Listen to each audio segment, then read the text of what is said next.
Hello friends, ఈరోజు మనం చెప్పుకోబోయే టాపిక్ లీడర్స్ ఇన్ పార్లమెంట్. మనకు పార్లమెంట్ ఉంటుంది కదా. సో పార్లమెంట్లో మనకు రాజకీయ నాయకులు ఉంటారు, లీడర్స్ ఉంటారు. రాజకీయ నాయకులే కాదు, అడ్మినిస్ట్రేటివ్ ఆఫీషియల్స్ కూడా చాలామంది ఉంటారు అనమాట. అయితే మనకు ఎవరెవరు ఉంటారు అంటే మనం చెప్పుకుందాం. సో ఫస్ట్ వన్ వచ్చేసి మనకు leader of the house. Leader of the house ఎవరు? పిఎం, అంతే కదా. పిఎం అనే అతను మనకు లోక్సభలో ఉంటారు. So he is the leader of the house. He is the responsible to the government and government is responsible to the Lok Sabha. Not only Lok Sabha, he is responsible to the parliament, especially to the Lok Sabha. Second one వచ్చేసి opposition leader ఉంటారు. So leader of the opposition. So opposition leader ఊరుకుని వస్తుందా అంటే కాదు.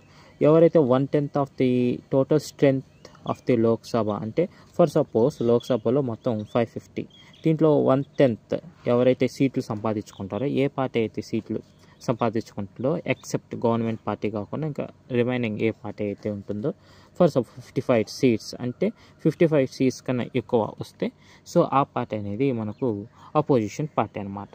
So opposition leader కూడా minister హోదా ఉంటుంది, గుర్తుపెట్టుకోండి. At the same time whip ఉంటారు. విప్ అంటే ఎవ్రీ పార్టీకి ఒక విప్, అంటే ఒక లీడర్ లాంటి అతను చెప్తారు.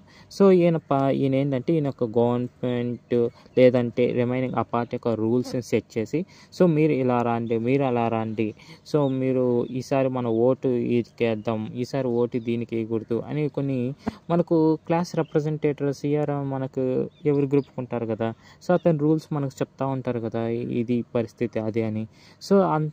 సో అలాగే విప్ అనే అతను కూడా ఉంటారనమాట. సో ఈయన చెప్పేదంటే ఎక్కువ ఏం చెప్తుంటాడంటే he is also part of the leader of house.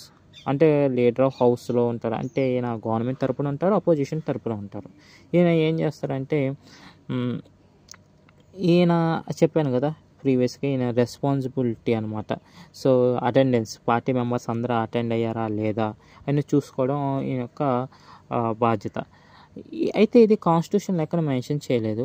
So not mention in constitution India, but rules of ప్రొసీజర్లో మెన్షన్ చేశారనమాట. అదండి. అదే అట్ ది సేమ్ టైం మనకు సెక్రటరేట్, అంటే ఐఏఎస్ లెవెల్లో సెక్రటరీ ఉంటారు అనమాట, అడ్మినిస్ట్రేటివ్ పర్మిషన్ తీసుకుని. ఇదండి. అలాగే స్పీకర్ ఉంటారు, అలాగే డిప్యూటీ స్పీకర్ ఉంటారు, చైర్మన్ ఉంటారు, డిప్యూటీ చైర్మన్ ఉంటారు. ఇది రాజ్యసభకి అయితే, ఇది లోక్సభకి అయితే. ఇదండి మన యొక్క లోక్సభ యొక్క లీడర్స్. Thank you.